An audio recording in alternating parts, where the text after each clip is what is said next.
नमस्कार दोस्तों, स्वागत है आप सभी का हमारे YouTube चैनल आर के योजना पर।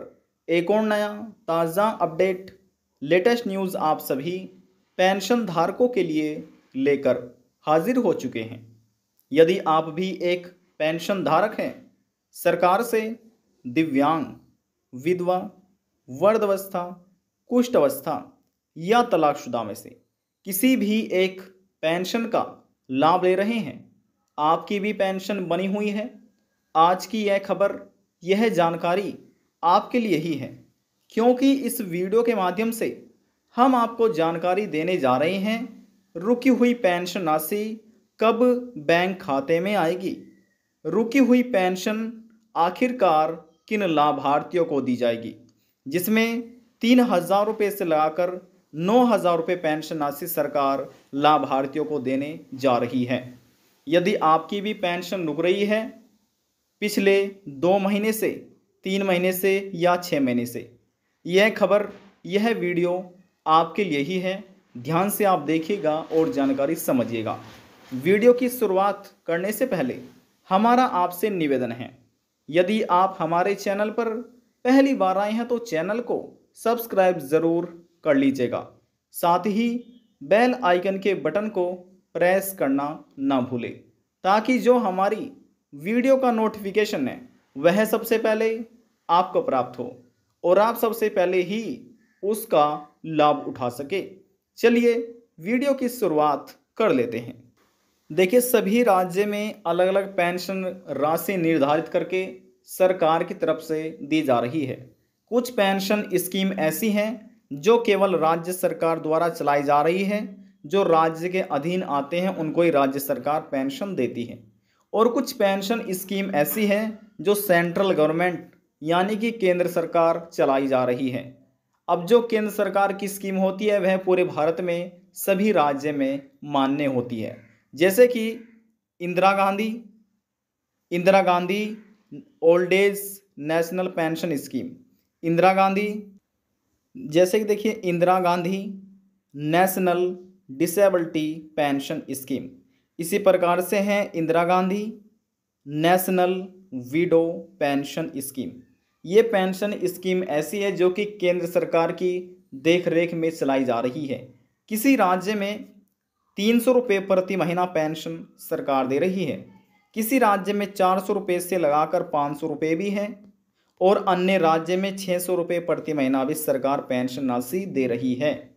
अब जैसे यदि हम बात करें राजस्थान राज्य में, तो राजस्थान राज्य में कुछ ऐसे पेंशन धारक हैं जिसमें केवल राज्य सरकार जिनको पेंशन दे रही है, और कुछ पेंशन स्कीम ऐसी भी है जिसमें राज्य सरकार प्लस केंद्र सरकार यानी कि दोनों का अंशदान जो है पेंशन राशि का, वह लाभार्थियों को दिया जाता है।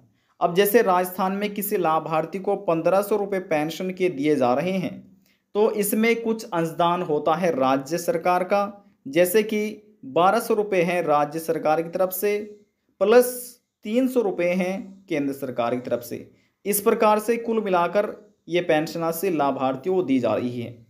अब जो राज्य सरकार की तरफ से पेंशन राशि दी जा रही है वह केवल राज्य के अधीन आने वाले दिव्यांग, विधवा, वृद्धावस्था, कुष्ठ अवस्था, तलाकशुदा लाभार्थियों के बैंक खाते में सरकार पेंशन राशि ट्रांसफर करती है। यदि हम बात करें उत्तर प्रदेश राज्य की, तो उत्तर प्रदेश राज्य में राज्य सरकार ही लाभार्थियों को पेंशन देती है, जिसमें दिव्यांग, विधवा, वृद्धावस्था, कुष्ठ अवस्था, तलाकशुदा पेंशन धारकों को शामिल किया गया है। इस राज्य में यानी कि उत्तर प्रदेश राज्य में 1,000 रुपये प्रति महीना सरकार पेंशन देती है। तिमाही पेंशन इस राज्य में दी जा रही है, यानी कि 3 महीने के अंतराल पर सरकार लाभार्थियों के बैंक खाते में पेंशन राशि को ट्रांसफर करती है। अब तक वर्ष 2024 के अंतर्गत पहली तिमाही किस्त जो कि अप्रैल, मई, जून महीने की थी, वह लाभार्थियों के बैंक खाते में सरकार की तरफ से ट्रांसफर कर दी गई है। उत्तर प्रदेश राज्य के दिव्यांग, विधवा, वृद्धावस्था, कुष्ठ अवस्था, तलाकशुदा जिन लाभार्थियों को अप्रैल, मई, जून महीने की पेंशन मिल चुकी है, वह बेसब्री से अब अपनी जुलाई, अगस्त, सितंबर महीने की पेंशन का इंतजार कर रहे हैं। यानी कि जुलाई अगस्त सितंबर महीने की पेंशन कब आएगी, कब लाभार्थियों के बैंक खाते में ये पेंशन राशि ट्रांसफर की जाएगी। अब ध्यान से आप इस वीडियो को देखिए और समझिए। जिन पेंशन धारकों को अप्रैल मई जून महीने की पेंशन नहीं मिली, उन पेंशन धारकों को जुलाई अगस्त सितंबर महीने की पेंशन के साथ साथ उन्हें 6,000 रुपये पेंशन के दिए जाएंगे। जी हाँ, उनको 6,000 रुपये दिए जाएंगे, क्योंकि जुलाई अगस्त सितंबर महीने के 3,000 रुपये हैं। इसी के साथ साथ जो अप्रैल मई और जून महीने के हैं 3,000 रुपये इन 3 महीने के हो जाते हैं। तो कुल मिलाकर 6,000 रुपये उन लाभार्थियों को मिलेंगे जिनकी अप्रैल मई और जून महीने की पेंशन रुक रही है। अब बात करते हैं कि 9,000 रुपये किन लाभार्थियों को सरकार देगी। 9,000 रुपये जिन लाभार्थियों की 9 महीने की यानी कि 9 मंथ की पेंशन रुक रही होगी, उनको 9,000 रुपये पेंशन के दिए जाएंगे, सरकार की तरफ से बैंक खाते में ट्रांसफ़र किए जाएंगे। अब ये पेंशन, रुकी हुई पेंशन कब आएगी?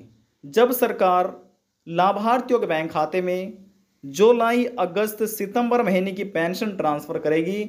इसी की पेंशन के साथ साथ ही आपकी रुकी पेंशन भी बैंक खाते में ट्रांसफ़र कर दी जाएगी और जो रुकी पेंशन है आपको दे दी जाएगी।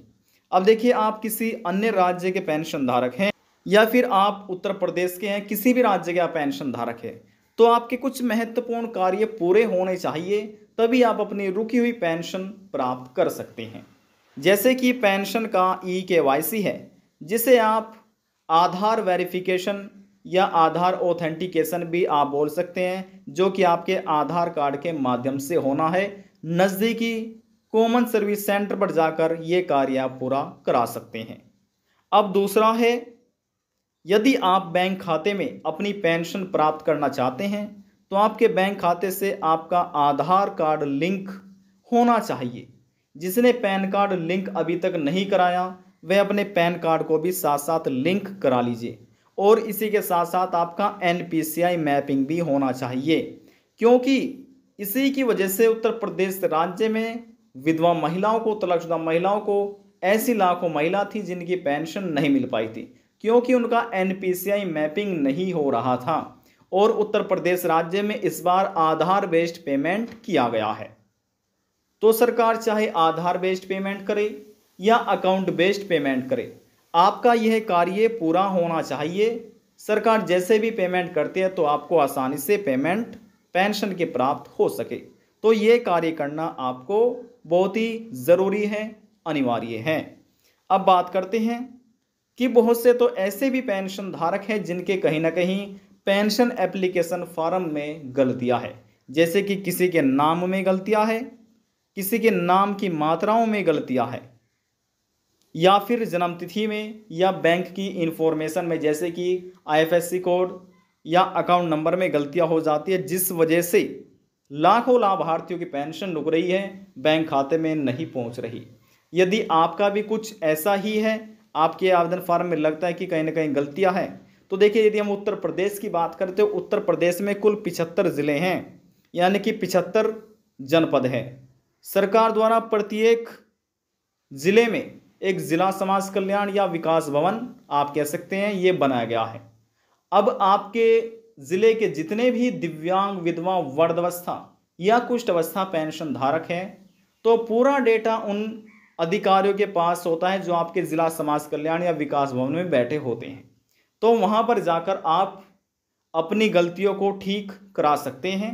इसमें आपकी बैंक की पासबुक की फ़ोटोस्टेट की आवश्यकता होने वाली है, आपके आधार कार्ड की फ़ोटोस्टेट, और अपने बैंक की आप 6 महीने की या 1 वर्ष की बैंक स्टेटमेंट निकलवा कर ज़रूर लेकर जाइए, ताकि वे चेक कर सके कि किस महीने से पेंशन आपकी रुक रही है और ये पता कर सके कि क्यों नहीं आपके बैंक खाते में पेंशन ट्रांसफ़र की जा रही है। देखिए, आप किसी भी राज्य के पेंशन धारक को ये आपके कार्य पूरे होने चाहिए, तभी आप अपनी रुकी हुई पेंशन प्राप्त कर सकते हैं। आज की जानकारी में बस इतना ही। यदि आपको हमारी दी हुई जानकारी पसंद आई तो वीडियो को ज़रूर लाइक कर दीजिएगा। आपके एक लाइक से हमें बहुत ज़्यादा मोटिवेशन मिलता है। लास्ट में हम निवेदन यही करेंगे, चैनल को सब्सक्राइब और साथ ही बेल आइकन के बटन को प्रेस करना ना भूलें। अब हम आपसे मिलते हैं नेक्स्ट वीडियो में एक और नई जानकारी के साथ। तब तक के लिए जय हिंद, जय भारत।